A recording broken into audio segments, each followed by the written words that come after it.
Bienvenue sur les vidéos d'Essence de marque. Je suis Amélie Rigano, coach certifiée, formatrice et consultante. Cette vidéo est essentielle pour vous aujourd'hui parce que je vais vous parler des leviers et des facteurs de réussite pour votre entreprise et pour votre business. Qu'est-ce qui aujourd'hui va réellement marquer la différence aux yeux de vos clients, de vos prospects, de vos non-clients ? Est-ce que c'est votre savoir, votre savoir-faire? Certainement. Mais qu'on l'accepte ou que ce soit encore difficile à le reconnaître aujourd'hui, tout le monde, sinon presque, connaît les choses. Tout le monde sait faire ou a du savoir-faire. Bien sûr que toujours, il est possible de remettre en question, de progresser, d'innover. On en parle régulièrement sur Essence de marque. Mais le vrai facteur de réussite et le levier de progression de votre entreprise ne sera pas votre savoir, votre savoir-faire, mais bien votre savoir-être. Si aujourd'hui, votre activité nécessite d'avancer, de progresser, si vous vous posez des questions sur les moyens d'avancer et d'augmentation de votre chiffre d'affaires pour impacter un plus grand nombre de clients et avoir un essor plus grand aujourd'hui, c'est bien sur votre savoir-être qu'il va falloir agir. Le savoir-être, c'est une notion dont on parle beaucoup, ou que l'on connaît, ou surtout que l'on pense connaître. Tout le monde a une idée de ce qu'est le savoir-être, mais au final, personne ne sait bien ce que c'est. Alors en quelques minutes, je vais vous donner des éléments de réflexion sur cette notion de savoir-être. Pourquoi je fais ça aujourd'hui ? Parce que dans les entreprises que je côtoie et qui font appel au service d'essence de marque aujourd'hui, c'est réellement une demande de plus en plus importante que celle du sujet du savoir-être. Ce sujet va être abordé d'une manière ou d'une autre, mais en réalité, on revient toujours sur la même thématique. Comment accompagner les managers à faire montre de savoir-être ? Comment accompagner les équipes à développer leur savoir-être pour attirer, pour donner envie, pour impulser, pour représenter, pour être vecteur de l'image de l'entreprise. Je vais vous donner 4 points clés. 4 points clés que je vous invite à retenir et à réfléchir, surtout à mettre en pratique et en question dans la durée. Le savoir-être va reposer sur 4 points majeurs. Premier point majeur du savoir-être, c'est votre comportement. La notion du comportement. L'attitude. Si je devais traduire les choses, le comportement, c'est ce que je donne à voir aux yeux du monde, aux yeux de mon entreprise, aux yeux des personnes avec lesquelles je travaille, aux yeux des clients, des prospects à l'extérieur. Vous êtes la représentation même de votre entreprise. Et ceci est vrai lorsque vous êtes à l'intérieur de l'entreprise, mais aussi lorsque vous êtes à l'extérieur. Donc, qu'est-ce que vous donnez à voir de vous en termes d'attitude et de comportement ?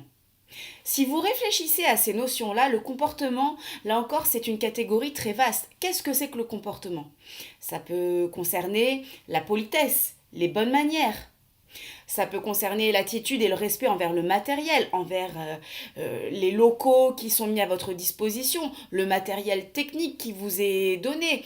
Ça peut être le bureau, le papier, le bon usage de l'eau, des toilettes, la propreté, l'hygiène, les déchets. Le comportement, c'est quelque chose de très vaste. La politesse, on en a parlé, mais qu'est-ce que vous mettez dans la politesse ? Il y a aussi des notions très culturelles, mais également culture d'entreprise, culture sectorielle. On ne se comporte pas de la même manière selon que l'on se trouve à Paris, à Montréal, en province. C'est aussi quelque chose qui doit être pris en compte et culturel par rapport au secteur d'activité dans lequel vous avancez. Ensuite, le deuxième point va être le levier relationnel. Et là, c'est un pan énorme du savoir-être. Le relationnel, qu'est-ce que l'on voit de vous et surtout quelle est votre capacité lorsqu'il s'agit d'entrer en relation et en interrelation avec l'autre, avec les autres. Au sens large, bien sûr, il va s'agir de votre capacité à entrer en relation et surtout en bonne relation avec vos collègues de travail, avec votre manager, avec votre hiérarchie, avec des personnes que vous connaissez, avec des inconnus, avec des personnes externes à l'entreprise qui peuvent arriver à des moments où c'est mal approprié pour vous. Est-ce que ce sont des moments où vous êtes dérangé parce que vous êtes concentré ou c'est plus tellement l'heure de travailler ? Quelles sont vos réactions et quelle est votre habileté à entrer en bonne relation, en bonne intelligence avec les autres ? Et là encore, vraiment le sujet est très profond parce qu'il y a votre propre capacité, votre propre manière de percevoir les relations. Et lorsque vous êtes en relation avec un binôme, prenons les choses très simplement, en one-to-one, quel est le modèle, le cadre de référence d'une bonne relation, d'un bon relationnel en ce qui concerne l'autre personne. Et là, ça va être aussi en fonction du cadre de référence de l'autre. Donc, je vais pouvoir vous accompagner et vous donner des moyens pour avoir une bonne relation en entrant dans le champ d'interrelation qui correspond au modèle de la personne que vous avez en face. Et vous voyez que là aussi, ça sera vraiment très large. Donc, premier point, le comportemental, ce que vous donnez à voir de vous au monde. Deuxième point, le relationnel, votre capacité à entrer en bonne relation avec l'autre, mais pas seulement de votre point de vue, mais aussi du point de vue de l'autre personne ou du groupe de personnes que vous avez en face. Troisième point, il va s'agir du savoir-être professionnel. Qu'est-ce que c'est ? C'est, disons simplement les choses, votre capacité à bien tenir votre poste, votre job, à bien réaliser vos missions. Et là encore, si l'on commence à creuser, lorsque l'on fait cela dans un atelier, dans une formation, on va aller très loin. C'est-à-dire que le savoir-être professionnel, c'est bien effectuer votre mission ou vos missions, mais qu'est-ce que vous mettez dedans ? Il va s'agir peut-être de la ponctualité, bien que là aussi ça soit en lien avec le comportemental, mais à la capacité de ranger votre bureau, de vous organiser, à faire les tâches dans les délais impartis, à être dans la bonne réalisation, dans les convenances, dans les process, mais aussi pourquoi pas aller au-delà de ces process. C'est pour cela que le troisième point, donc le point professionnel, est étroitement lié avec le quatrième, qui pour moi est vraiment le facteur de différenciation lorsqu'il s'agit du savoir-être. Cela va concerner réellement le savoir-être en termes de proactivité. C'est une notion, même je dirais une valeur qui est très chère pour moi et pour Essence de Marque, pour mon équipe. La proactivité, c'est aller au-delà de l'attendu, au-delà de ce qui vous est demandé et au-delà de ce que l'on attend pour une personne de votre profession et de votre milieu. Qu'est-ce que vous pouvez faire pour surprendre, pour être dans l'innovation, pour aller au-delà de vos simples tâches routinières. Donc c'est ce que vous allez faire en plus que de bien faire votre job, de bien faire votre travail. Donc la proactivité, ça va très loin. C'est déjà la capacité à prendre du recul, à prendre de la hauteur, à s'intéresser à ce qui se passe autour dans l'entreprise, ce que font vos collègues, ce que font les autres services, ce qui se passe pour votre manager, pour votre directeur en ce moment, quels sont les enjeux clés de votre entreprise, être aussi en veille sur votre secteur, sur votre concurrence, et puis être force de proposition, être dans l'initiative, et ce, de la bonne manière.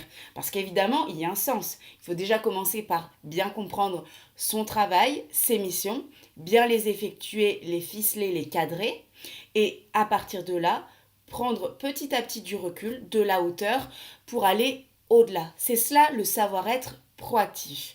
Donc lorsqu'on entre dans le champ du savoir-être, on voit bien qu'on touche à quelque chose qui est infini.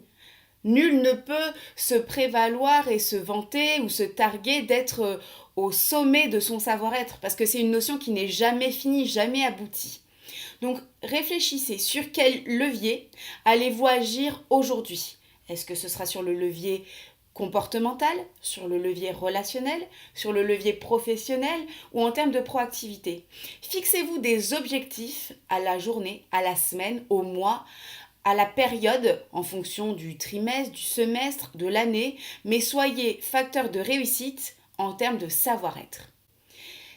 En ce qui concerne notre accompagnement sur le savoir-être, eh bien, je vous invite à prendre contact directement avec Essence de Marque, avec moi ou avec mes collaborateurs, et je me ferai un réel plaisir de vous accompagner sur cette question qui est une notion clé, un facteur de réussite essentiel pour votre entreprise et pour l'avenir de votre activité. À très bientôt sur les vidéos d'Essence de Marque.